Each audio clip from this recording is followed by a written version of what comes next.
नमस्कार, मी अनुश्री करंदीकर. नम्मा होमिओपॅथी आरोग्य संजीवनी या विशेष कार्यक्रमात तुमचं सगळ्यांचं अगदी मनापासून स्वागत.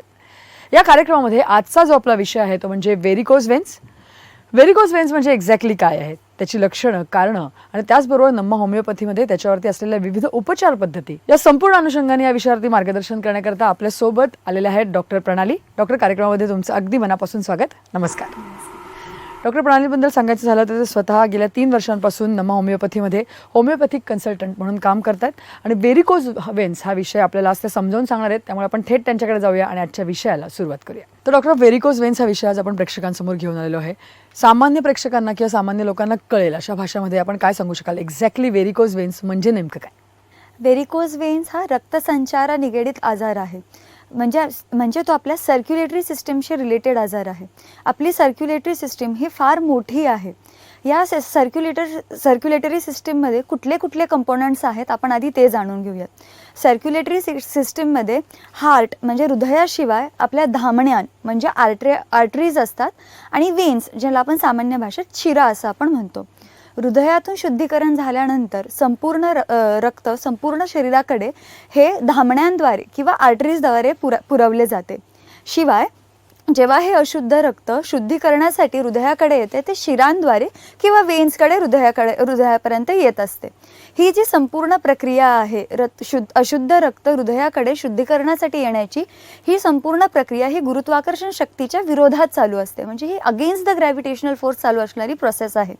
ही प्रोसेस सुरळीत व्हावी यासाठी शिरांमध्ये वाल्व्सचा समावेश असतो. या असतात नॉन रिटर्निंग वाल्व्स, जेणेकरून हे रक्तसंचार हा व्यवस्थित व्हावा आणि रक्त हे परत खाली येऊ नये याच्यासाठी ह्या वाल्व्सचा समावेश असतो.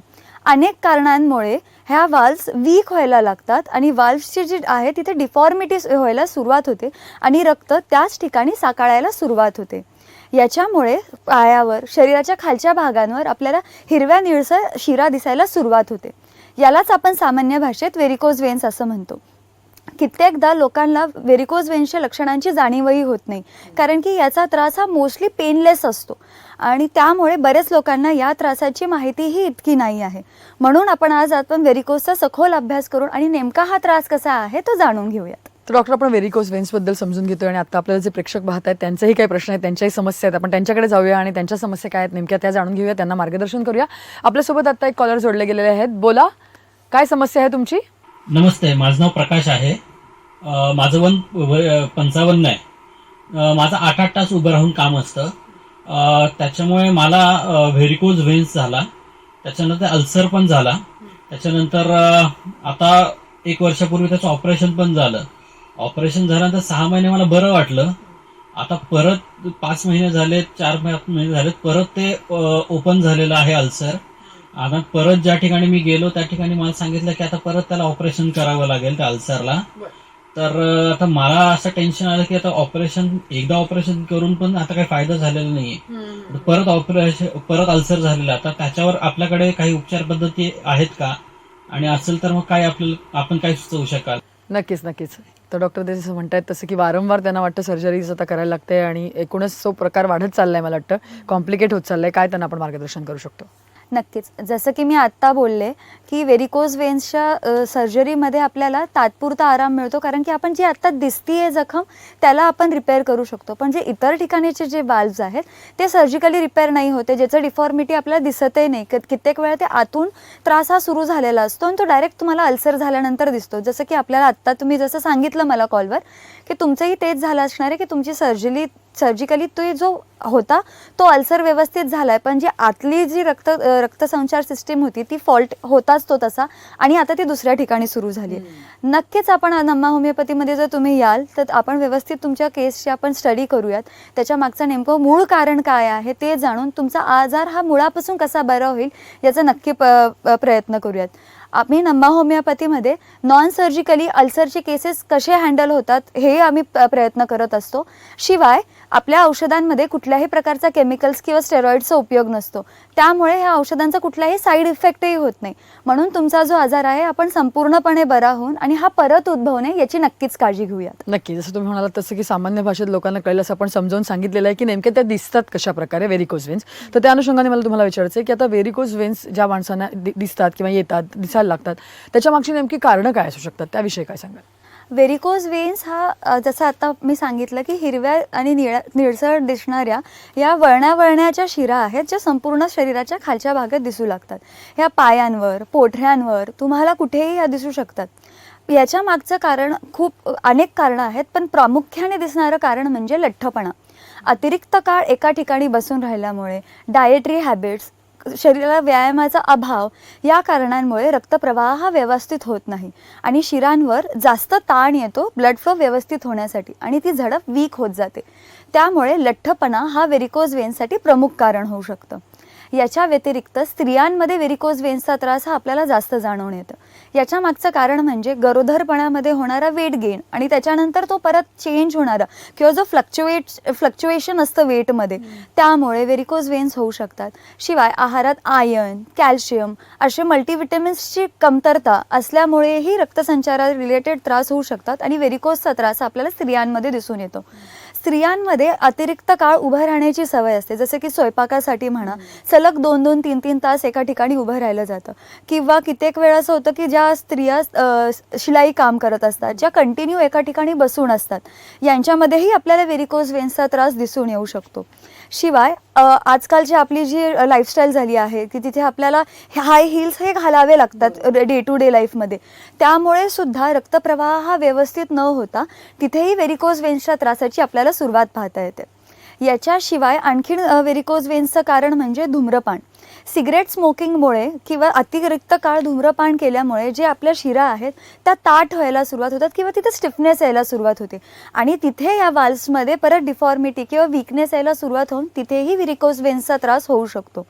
या व्यतिरिक्त अतिरिक्त काळ एका ठिकाणी उभं राहण्याचं जे मी कारण स्त्रियांमध्ये सांगितलं, तेच कारण आपण पुरुषांमध्येही पाहू शकतो. जसे की पुलिसमॅन झाले किंवा कोणी हे जे जास्त वेळ एका ठिकाणी उभं राहून, शिक्षक झाले ज्यांना जास्त वेळ उभं राहून काम करावं लागतं, त्या ठिकाणी वेन्सला खूप जास्त प्रेशर असतं ब्लड फ्लो व्यवस्थित होण्यासाठी आणि तिथे वाल्व्स किंवा त्यांच्या झडपांवर खूप प्रेशर यायला सुरुवात होते. या कारणामुळे सुद्धा व्हेरिकोज वेन्सचा त्रास होऊ शकतो. हा त्रास कित्येकदा पेनलेस असतो की तुम्हाला शिरा दिसायला सुरुवात झाली असते, हिरव्या निळ्या शिरा दिसत आहेत, पण आपण कित्येक वेळेस लक्ष देत नाही की झालं असेल काही कारणांमुळे किंवा ते असंच असेल. पण हा त्रास कालांतराने हा बळावून जाऊ शकतो आणि याचं गंभीर स्वरूप डीप वेन थ्रोम्बोसिस किंवा DVT किंवा व्हेरिकोज अल्सर या प्रकारातही होऊ शकतं. नक्की, आपण जसं बघितलं तसं की विविध कारणं तुम्ही सांगितली जेणेकरून व्हेरिकोज वेन्स होऊ शकतात, परंतु कारणं बऱ्याच वेळा ही अनफॉर्च्युनेट सुद्धा आहेत. कारण जसं तुम्ही म्हणालात तसं की आता जर उभं राहूनच काम करायचं तर त्याला पर्याय नाही, पण मग या व्हेरिकोज वेन्स जेव्हा दिसायला लागतात किंवा त्याचं पेन सुरू होतं, त्याची काही ग्रेडेशन असते का किंवा काही स्टेजेस असतात का जेणेकरून आपल्याला लक्ष येतं की हा आजार वाढत चाललाय किंवा गांभीर्याकडे चाललाय? नक्कीच. व्हेरिकोज वेन्स व्यवस्थित समजून घेण्यासाठी आणि तो त्रास नेमका कुठल्या स्टेजमध्ये आहे हेच आपल्याला मेन गाईडलाईन म्हणून काम करतं की आपल्याला ट्रीटमेंट किती लवकरात लवकर स्टार्ट करण्याची गरज आहे. जसे की पहिली स्टेज जी आहे ती असते स्पायडर वेन स्टेज. या स्टेजमध्ये कातणीच्या जाळ्यासारख्या बारीक हिरव्या अशा रेषा आपल्याला संपूर्ण शरीराच्या खालच्या भागात दिसू लागतात. या स्टेजमध्ये कित्येक वेळेस कोणाला काही सायन्स अँड सिम्पटम्स जाणूनही येत नाही की पाय कधी दुखत नाही किंवा असे काही लक्षणं फारशी दिसत नाही, पण हा त्रास पुढच्या स्टेजवरही जाऊ शकतो. म्हणून तुम्हाला जरी कुठे शिरांवर असं शरीरावर शिरा दिसत असतील तर योग्य वेळेस लवकरात लवकर डॉक्टरांचा सल्ला घेणं गरजेचं आहे. जसा हा झाला आपला पहिला स्टेज. जी दुसरी स्टेज आहे याला आपण स्टेज 2 ऑफ व्हेरिकोज वेन समजून घेण्यासाठी जेव्हा रक्त हे अतिरिक्त काळासाठी साखळायला सुरुवात होऊन जाते आणि जेव्हा आपल्या शरीराच्या खालच्या भागातल्या ज्या 2 मेन वेन्स आहेत जसे ग्रेट सफॅनस वेन किंवा पॉप्लिटेल वेन आपण ज्याला म्हणतो, जेव्हा या शिरांमध्ये रक्तांची साखळणं जास्त सुरू होऊन जाते तेव्हा ती शीर फुगून येते आणि आपण जेव्हा हात फिरवू तेव्हा ती जाणवू पण लागते. तर ह्याला आपण second stage of varicose veins म्हणू शकतो. या स्टेजमध्ये लक्षणांची सुरुवात होऊन जाते. लक्षणं काय असणार आहेत की पायांना अचानक जडत्व जाणून येणे, पायांना मुंग्या येणे, पायात अचानक क्रॅम्प्स किंवा अचानक कळ येणे, रात्रीच्या वेळेस अचानक पाय दुखून येणे, अतिरिक्त काळ जर उभा राहिला तर आपलं पाय ओढले जात आहेत असं जाणवून येणे, हे सगळी लक्षणं आपल्या सेकंड स्टेजमध्ये जाणवून येतात. हे झालं आपलं second stage of varicose veins.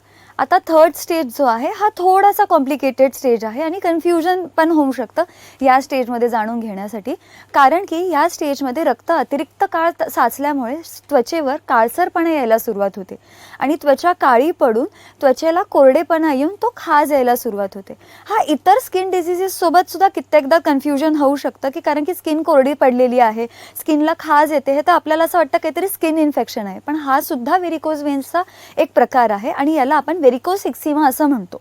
जसं मी आत्ता सांगितलं की व्हेरिकोज एक्झिमामध्ये जेव्हा त्वचा काळी पडू लागते आणि त्वचा कोरडी पडू लागते तर कितीदा ते कन्फ्युजन होऊन जातं की कुठला स्किनचा आजार तर नाही आहे.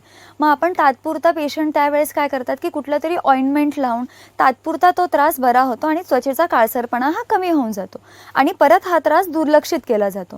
पण जो मुख्य याच्या मागचं कारण आहे जे मी सांगितलं की झडपांवर भार आल्यामुळे जी आपली झडप वीक झाली आहे, वाल्व्स वीक झाले आहे आणि रक्तप्रवाह हा व्यवस्थित होत नाही आहे, हा त्रास हा तसाच राहतो. या त्रासाला आपण लक्ष देत नाही आणि हा त्रास पुढे बळावत जातो आणि त्याचं स्वरूप हे स्टेज 4मध्ये होतं. म्हणजेच जो आपला स्टेज 4 जे आहे तो व्हेरिकोज अल्सरची स्टेज आहे. आता आपण जाणून घेऊया की हा स्टेज 4मध्ये नेमकं होतं काय.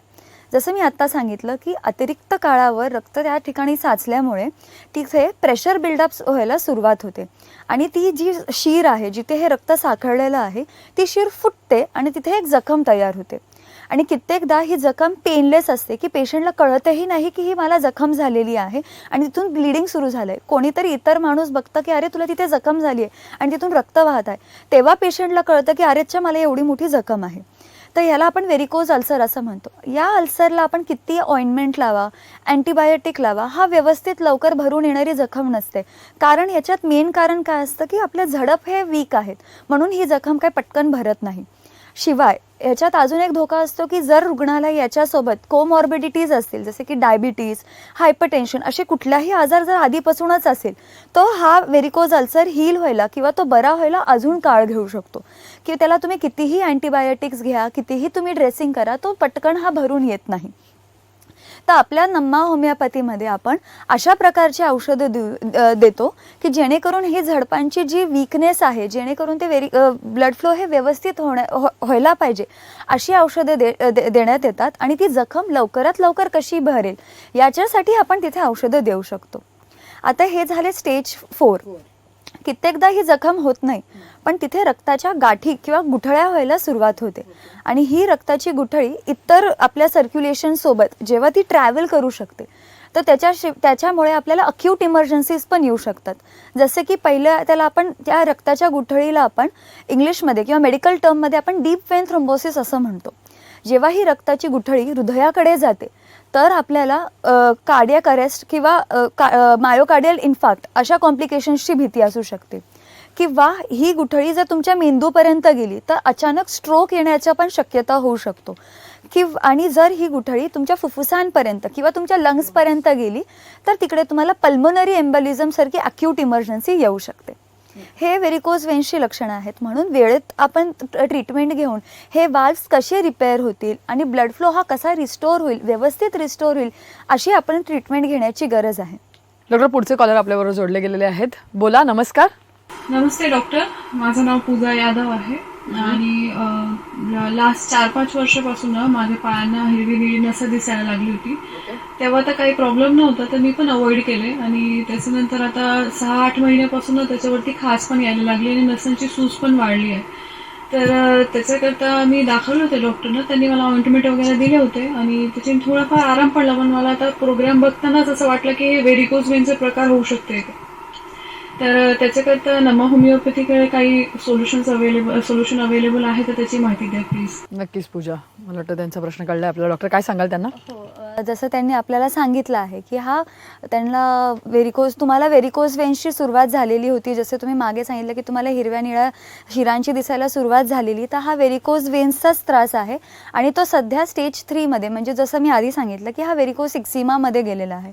ऑइंटमेंटने तुमची फक्त त्वचेची काळसरपणा जी आहे तो तात्पुरता तात्पुरता हा बरा झाला असेल, पण आता गरज आहे की तुमची सर्क्युलेटरी जो पॉवर आहे जी कमी झाली आणि ज्याच्यामुळे हा व्हेरिकोजचा त्रास तयार झालेला आहे, तो त्रास मुळापासून नीट करणं तितकंच गरजेचं आहे. तुम्ही नक्कीच आमच्या कुठल्याही शाखेला व्हिजिट द्या. मग आपण तुमच्या केसला व्यवस्थित स्टडी करून त्याच्यानुसार नेमकं कारण काय आहे याचा सखोल अभ्यास करून त्याला आपण नक्कीच ट्रीटमेंट देऊयात आणि हा आजार पुढच्या स्टेजला किंवा कॉम्प्लिकेशनच्या स्टेजपासून जाण्यापासून थांबवून याच स्टेजला थांबवून तुमचा आजार संपूर्णपणे बरे करण्याचा आपण प्रयत्न करू. नक्कीच. तुम्हाला वाटतं प्रेक्षकांनाही समजून येत असेल, डॉक्टर प्रणाली आपल्याला समजावून सांगतायत की नेमकं व्हेरिकोज वेन्स काय आहेत. आणि आत्ता आपल्याला जे प्रेक्षक पाहत आहेत त्यांना जर का लक्षात आलं असेल की त्यांना किंवा त्यांच्या घरच्यांना कुठेही अशा प्रकारच्या हिरव्या निळ्या शिरा दिसत आहेत, त्यांचे पुंजके दिसत आहेत, तर घाबरून जाण्याची गरज नाही आहे. आमच्या स्क्रीनवरती तुम्हाला जे नंबर फ्लॅश होताना दिसत आहेत त्याच्यावर तुम्हाला फक्त कॉल करायचा आहे, डॉक्टरांची अपॉइंटमेंट घ्यायची आहे किंवा डॉक्टरांशी संपर्क साधून त्यांच्याशी संवाद करायचा आहे. म्हणजे तुम्हाला सुद्धा जर व्हेरिकोज वेन्ससारखा आजार असेल तर होमिओपॅथीच्या माध्यमातून तुम्ही कशाप्रकारे बरा करू शकता याचा संपूर्ण गायडन्स तुम्ही त्या फोनवरती घेऊ शकता. त्याचबरोबर नम्मा होमिओपॅथीबद्दल समजून घ्यायचं झालं तर महाराष्ट्र आणि कर्नाटकामध्ये नम्मा होमिओपॅथीच्या 21 शाखा आहेत. महाराष्ट्राबद्दल बोलायचं झालं तर महाराष्ट्रातच नम्मा होमिओपॅथीच्या 10 ठिकाणी शाखा आहेत. मुंबईमध्ये दादर येथे, त्यानंतर ठाणे, पुणे, नाशिक, औरंगाबाद, सोलापूर, नागपूर, कोल्हापूर, अकोला आणि नांदेड या सर्वत्र ठिकाणी नम्मा होमिओपॅथीच्या शाखा आहेत. तिथे तज्ज्ञ डॉक्टरांच्या टीम्स अवेलेबल आहेत. त्यामुळे तुम्हाला सुद्धा व्हेरिकोज वेन्सचा त्रास होत असेल, तुम्ही अनेक ठिकाणी ट्रीटमेंट घेऊन चुकला असाल आणि तरी सुद्धा फरक पडलेला नसेल किंवा आत्ताच नव्याने तुम्हाला त्रास सुरू झाला असेल तर तुम्ही तातडीने नंबरवरती फोन करू शकता, डॉक्टरांना भेटू शकता. वेगवेगळ्या शाखांमध्ये अनेक डॉक्टर्स आहेत आणि तुम्ही सुद्धा होमिओपॅथीच्या माध्यमातून तुमचा आजार नक्की बरा करू शकता. आणि जसं आपण म्हटलं जसं की सगळ्यात महत्त्वाचा भाग असतो या सगळ्यामध्ये तो म्हणजे ट्रीटमेंटचा. तर आपण मॉडर्न सायन्सची ट्रीटमेंट बघितल्या, परंतु आता सगळ्यात प्रामुख्याने महत्त्वाचं म्हणजे होमिओपॅथीची ट्रीटमेंट आणि तेही नम्मा होमिओपॅथीमध्ये. तर नम्मा होमिओपॅथीमध्ये नेमकं व्हेरिकोज वेन्सवरती आपण कशाप्रकारे उपचार करतो. वेगवेगळ्या प्रकारचे पेशंट्स आपल्याकडे येत असतात व्हेरिकोज वेन्सचे, तर त्यांना एक कस्टमाइज किंवा इंडिव्हिज्युअलिस्टिक अप्रोचनी होलिस्टिक ट्रीटमेंट आपण कशी देतो. जसं की आता आपण पाहिलं की व्हेरिकोज वेन्सचे अनेक स्टेजेसमध्ये पेशंट आपल्याकडे येतात आणि त्याचे कारणंही त्याच्या मागे फार वेगळी असतात. म्हणून त्याच्यासाठी हे औषधही त्या पेशंटनुसार हे वेगळं असणं तितकंच गरजेचं आहे. म्हणून होमिओपॅथी जी सिस्टीम आहे ही एक इंडिव्हिज्युअलायझेशनच्या कन्सेप्टवर बेस्ड ही सिस्टीम आहे. प्रत्येक पेशंटच्या आजाराच्या मागे जसं शारीरिक ताणतणाव महत्त्वाचं कारण आहेच, त्याचसोबतही मानसिक ताणतणाव हे सुद्धा फार महत्त्वाचं कारण आहे. जसं की मी आधी सांगितलं की अनुवंशिकता हा सुद्धा फार मोठा फॅक्टर होऊ शकतो कुठलाही आजार होण्यासाठी. मग कित्येकदा असं होतं की आईवडिलांमध्ये किंवा आजी आजोबांमध्ये तुमच्या जवळच्या नातेवाईकांमध्ये कोणाला तरी व्हेरिकोजचा त्रास होता, म्हणून तो आत्ता तुम्हाला व्हेरिकोज वेन्सचा त्रास होतोय. तर ही जी जेनेटिक फॅक्टर आहे किंवा जेनेटिक टेंडन्सी आहे बॉडीमध्ये, ह्या टेंडन्सीचा सखोल अभ्यास, याशिवाय मानसिक ताणतणाव, शारीरिक ताणतणाव किंवा त्या रुग्णाच्या आयुष्यात त्याची आवड निवड, त्याचे कॉन्स्टिट्यूशन, या सगळ्या गोष्टींचा, या सगळ्या फॅक्टर्सचा सखोल अभ्यास करून जी औषधं निवडली जातात त्यांना आपण मायाझमेटिक किंवा होमिओपॅथिक बेस्डवर औषधं आपण ज्याला म्हणतो, ही औषधं आपल्याला नम्मा होमिओपॅथी इथे आपण भेटतात.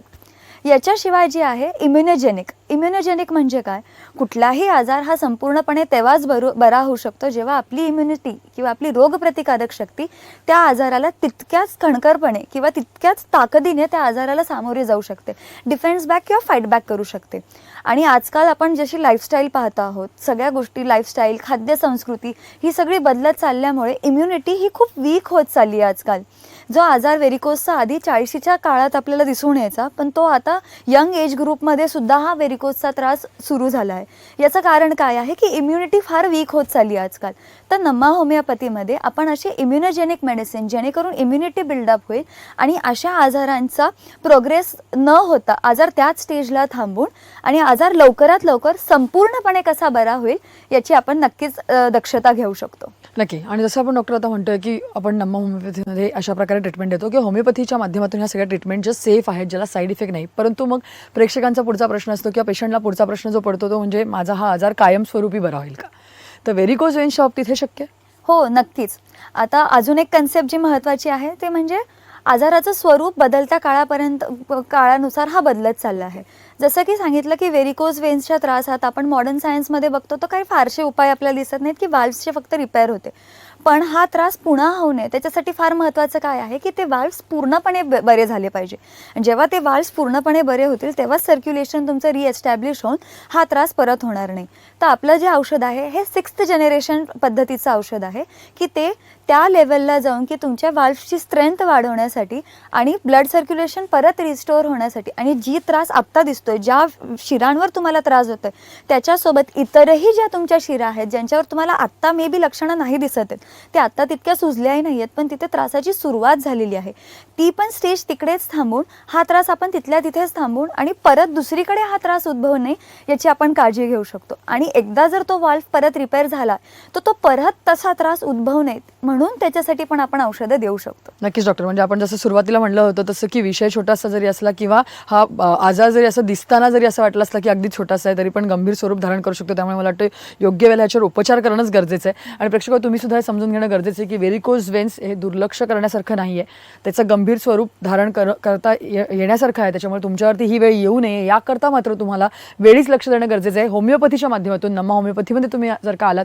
तर हा आजार संपूर्णपणे बरा होऊ शकतो आणि डॉक्टरांनी सांगितलं तसं तुम्ही एक चांगलं आयुष्य जगू शकता. त्यामुळे लवकरात लवकर तुम्ही जे स्क्रीनवरती नंबर फ्लॅश होतात त्याच्यावरती फोन करा, डॉक्टरांची अपॉइंटमेंट घ्या, डॉक्टरांना भेटा, आपला आजार समजावून सांगा आणि त्यांच्याकडनं लाईन ऑफ ट्रीटमेंट समजून घ्या आणि एक चांगल्या आयुष्याला तुम्ही सुरुवात करू शकता. त्याचबरोबर मी तुम्हाला पुन्हा एकदा सांगू इच्छिते की महाराष्ट्र आणि कर्नाटकात मिळून नमा होमिओपॅथीचे 21 ठिकाणी शाखा आहेत. त्यामुळे तुम्हाला घाबरायची गरज नाही. तुम्ही आता हा शो कुठूनही बघत असाल तर तुम्ही नमा होमिओपॅथीपर्यंत पोहोचू शकता. महाराष्ट्रामध्येच 10 ठिकाणी नमा होमिओपॅथीच्या शाखा आहेत. जर का महाराष्ट्रात म्हणायचं झालं तर मुंबईमध्ये दादर येथे, त्याचबरोबर ठाणे, पुणे, औरंगाबाद, नाशिक, सोलापूर, कोल्हापूर, नागपूर, अकोला आणि नांदेड अशा प्रकारे सर्वत्र नमा होमिओपॅथीच्या शाखा आहेत. तिथे तज्ज्ञ डॉक्टरांच्या टीम्स आहेत. त्याच्यामुळे तुम्ही लवकरात लवकर त्यांच्याशी संपर्क साधू शकता आणि सगळे आपले आजार नक्कीच होमिओपॅथीच्या माध्यमातून सेफली दुरुस्त देखील करू शकता. तर डॉक्टर तुम्ही आज इथे आलात आणि या सगळ्या संपूर्ण विषयावरती एवढं छान मार्गदर्शन आमच्या प्रेक्षकांना केलं त्याबद्दल धन्यवाद. तर या विषयासह नमा होमिओपॅथी आरोग्य संजीवनी या विशेष कार्यक्रमामध्ये आता आम्ही इथेच थांबतोय. नमस्कार. पुण्यालाच राहणारे रोहित दत्तात्रय रावळ यांना व्हेरिकोवेन्सचा वेदनादायी त्रास होता. सिक्युरिटी गार्ड म्हणून काम करताना त्यांना 8 तास उभं राहावं लागायचं, त्यामुळे त्रास व्हायचा. पण नमा होमिओपॅथी मधल्या 1.5 वर्षांच्या उपचारादरम्यान त्यांच्या पायाच्या जखमा पूर्ण बऱ्या झाल्या आहेत. 68 वर्षांचे गजानन गारदी यांनाही व्हेरिकोज वेन्सचा त्रास होता. पायाला सूज यायची, गोळे यायचे, पायाच्या शिरा लालसर, निळसर, काळसर पडल्या होत्या. या आजारामुळे त्यांना चालता येईनासं झालं. नमा होमिओपॅथीमध्ये उपचार सुरू केल्यानंतर वर्षभरात त्यांची व्हेरिकोज वेन्सच्या त्रासातून सुटका झाली. नमा होमिओपॅथी आरोग्य संजीवनी.